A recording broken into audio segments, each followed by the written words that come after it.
قرآن مجید میں دوسرے مقام پہ ارشاد فرمایا من کانا فی ہذہ اعمی فہو فی الآخرۃ اعمی واضل سبیلا، جو اس دنیا میں اندھا رہا کل قیامت کے دن بھی وہ نابینا اٹھایا جائے گا۔ دنیا میں اندھا رہنے سے کیا مراد ہے؟ اس نے اپنے مقصد زندگی کو ہی نہ سمجھا۔ 60 سال کی، 70 سال کی، 50 سال کی زندگی عطا کی گئی تھی۔ یہ زندگی کیوں عطا کی گئی ہے؟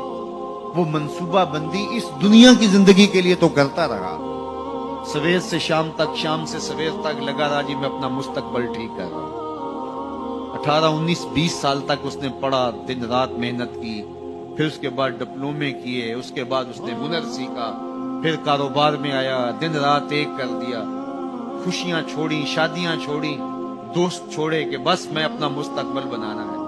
30 سال کی زندگی میں اس کا مستقبل سیدھا ہوا، 45 سال کی زندگی میں بیماریوں نے حملے کر دیے، 50 سال کی زندگی میں انتقال کر گیا۔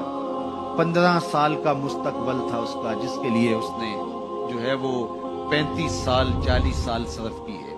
یہ تھا اس کا ٹوٹل مستقبل۔ کسی کا 20 سال کا مستقبل ہوگا، کسی کا 30 سال کا ہوگا، لیکن وہ مستقبل کو بھول گیا جس کا ایک دن 50,000 سال کا ہے۔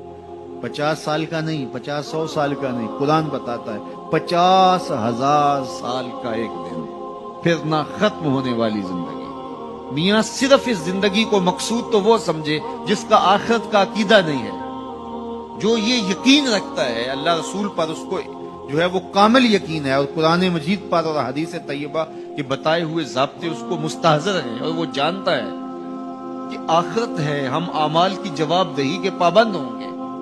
یہ دنیا آخرت کی کھیتی ہے، بوائی کا موسم ہے، آخرت کٹائی کا موسم ہے، تو وہ کیسے آخرت سے غافل رہ سکتا ہے؟ تو اگر وہ اس دنیا کی زندگی کو سمجھا نہ اور نابینا رہا تو کل قیامت کے دن بھی نابینا اٹھایا جائے گا۔ وَأَضَلُّ سَبِيلًا، یہ بھٹکا ہوا شخص ہے جس کو مقصد زندگی سے ہی آگے ہی نہیں ہے۔ ہمیں پیدا کیوں کیا گیا؟ ہم آئے کیوں؟ تو میاں ہم اس دنیا پر آئے ہیں تو ہمارے آنے کا کوئی مقصد تھا، مدعا تھا۔ اس مدعا کو حاصل کرنے کے لیے ہمیں دن رات کوشاں رہنا چاہیے، استغفار کریں، تقوی کے خوگر ہو جائیں، شکر کرنے کی عادت ڈالیں۔ جو شکر کرتے ہیں اللہ تعالیٰ ان کو اور زیادہ عطا فرماتا ہے۔ اس طرح دوسروں کی پریشانیاں دور کریں، اللہ آپ کی پریشانیاں دور کرے گا۔ بانٹنے کا مزاج پیدا کریں، آپ کے پاس جو بھی ہے بانٹ دیں، علم ہے تو بانٹے، خوشیاں ہیں تو بانٹے، آپ کے پاس دولت ہے تو لوگوں کے دکھ اس دولت سے دور کرنے کی کوشش کریں۔ جب آپ بانٹنا شروع کر دیں گے تو آپ کا رب آپ کو عطا کرنا شروع کر دے گا۔ جو آپ نے دیا ہے، جو بانٹا ہے، وہ بھی آپ کا نہیں تھا، وہ بھی تمہارے رب نے تمہیں دیا تھا، لیکن اس کے بدلے میں جو عطا کرے گا، اللہ اکبر۔ کسی نے کہا کتنا دینا چاہیے؟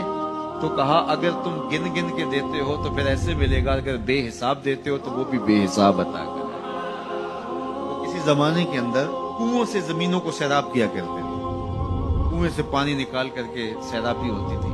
بعد میں یہ ٹیوب ویل آ گئے تو میرے بزرگ فرمایا کرتے تھے کہ کنویں جا کے دیکھو، ان کا پانی بہت نیچے چلا گیا اور بہت گدلا ہو گیا۔ ان کا پانی تو شفاف تھا اور وافر اور فراواں تھا، اب گدلا ہو گیا اور بہت نیچے چلا گیا۔ تو فرمایا کرتے تھے کہ جب یہ کنویں اپنا فیض باہر دیتے تھے، نیچے سے چشمے پھوٹتے تھے، سوتے پھوٹتے تھے، اور اللہ ان کو عطا کرتا تھا۔ جب انہوں نے باہر دینا چھوڑ دیا تو اللہ نے بھی ان کو عطا کرنا چھوڑ دیا۔ اس لیے تم اگر دیتے رہو گے تو سوتے پھوٹتے رہیں گے، کبھی ختم نہیں ہوگا۔ اس لیے اللہ کی راہ میں بانٹنے کا مزاج پیدا کرو جو آپ کے پاس ہے۔ اللہ اکبر۔ میرے حضور نے تو فرمایا کہ تم راستے سے گزرتے ہوئے کوئی چیز جو راستے میں رکاوٹ بن رہی ہو، اس کو راستے سے ہٹا دو تو یہ بھی صدقہ ہے۔ اور کچھ نہیں کر سکتے، کسی کو ہنس کے مل پڑو، مسکرا کے کسی سے بات کر لو تو فرمایا یہ بھی تمہارا صدقہ لکھا جائے گا۔ یہ نیکی بھی چھوٹی نہ سمجھنا، یہ بھی بہت بڑی نیکی ہے۔ تو جو آپ کے پاس ہے وہ بانٹو تو انشاءاللہ آپ کو اللہ اور عطا کرے گا، زندگی کے اندر ایک تمانیت کا نور اور ایک اجالا پیدا ہوگا۔ اللہ جل شانہ ہم سب کو خوشگوار، مطمئن، پاکیزہ اور خوبصورت زندگی کا نور عطا فرمائے۔